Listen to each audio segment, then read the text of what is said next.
I ended the career of the best technician I ever had. He wasn't lazy, he wasn't toxic. He was the most skilled guy on my team at the actual work. And I'm the one who signed the paperwork that finished him. Guys, I spent 20 years leading teams in the military, and I've watched this same thing happen to good people over and over, in uniform and out. So if you just got promoted because you were great at your job, stay with me because we're standing exactly where he stood, and I'm gonna show you the 3 places that it broke. Let me paint the picture for you. I show up to a new unit as a master sergeant. That's a senior leadership spot. And I inherit the staff sergeant. It's kind of like a frontline supervisor. He's a weather forecaster. And I'm telling you, the man was good.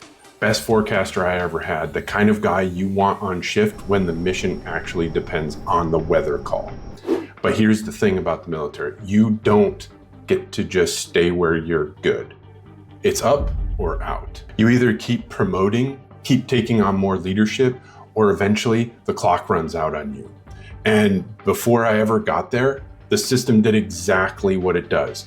It looked at the best technician in the building and said, "Congratulations, you're now a leader." Does that sound familiar?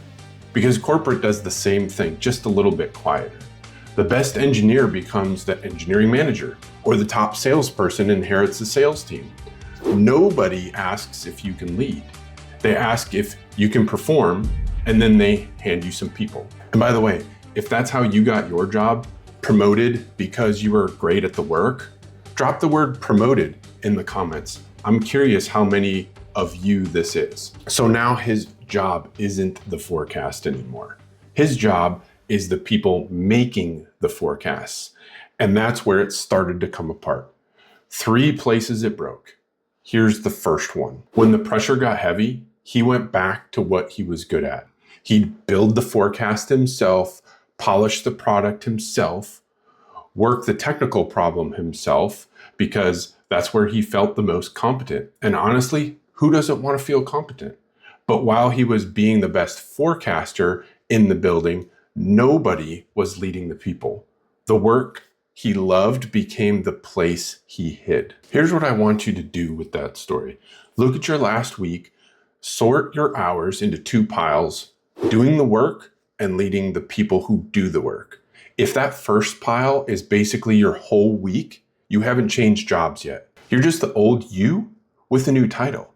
And that's the exact spot he was standing in. Real quick, guys, if this is hitting, the subscribe button's right there. I put out practical leadership content every week for managers who got promoted without a roadmap. I'll also have a link in the description for a new manager playbook. Check it out. That's it.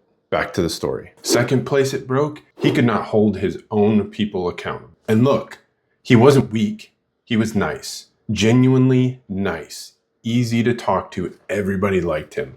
But when his people missed the standard, he let it slide. Late products, sloppy work, stuff he never would have accepted from himself. He just absorbed it, fixed it quietly, hoped it would get better on its own. I've done that too, by the way.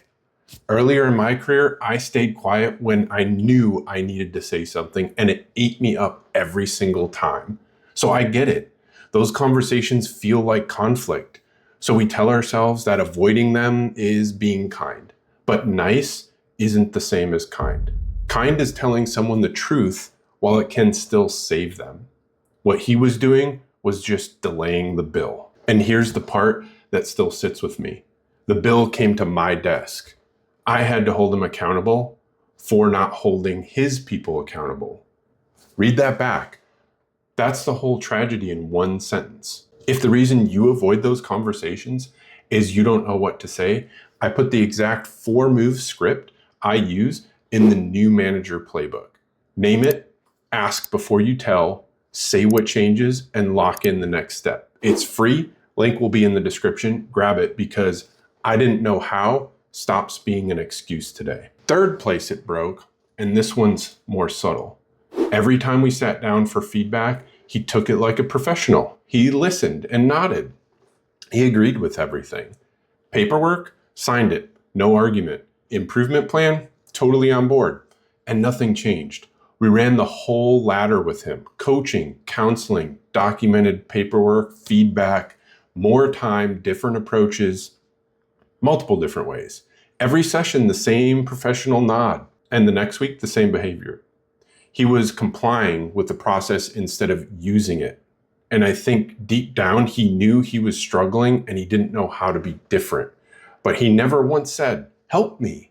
He just kept nodding. So hear this from both sides. If your boss is correcting you, the nod is worth nothing.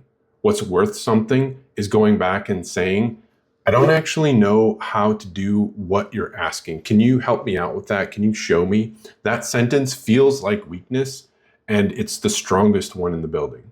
And if you're the manager, don't confuse an agreeable meeting with progress. Watch what happens after the meeting. That's the only part that counts. I'll tell you the moment I still think about.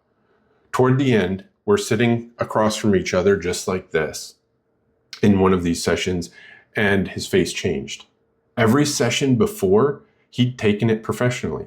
This time, I watched the emotion build up in his face because he knew it was coming.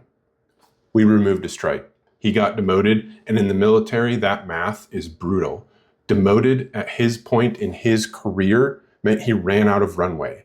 His career was essentially over, and we knew that when we signed it. People think accountability is something managers do to employees. Nobody tells you what it does to the manager. I stayed up late over that man, more nights than I can count. It was the right call. I'd make it again, and it still cost me some sleep. That's the job. That's the part of promotion nobody briefs you on. If you've ever had to make a call that was right and still heavy, tell me about it in the comments. I'm really curious about those. So look at where it broke, because it never broke on talent. He never left his old job. He couldn't say the hard thing to his own people. And he nodded through every chance to change instead of using it. Any one of those caught early, and I believe he retires with 20 plus years and a pension. All three together ended him. Being great at the work got you the promotion, but it will not keep you alive in this job. It's a totally different job. The people who make it aren't the most talented ones. They're the ones who figure that out the fastest. And here's the thing. The job he couldn't do was handling the people right in front of him. That's the job you're in right now. So if you've got someone on your team that's testing you, the one that argues every single time you bring something up, the one who's gone quiet maybe, or the one who's playing games, I broke down the 5 problem employees every new manager inherits and how to respond to each one in this video right here. That's the skill that would have saved him. Go check it out. I'll see you over there.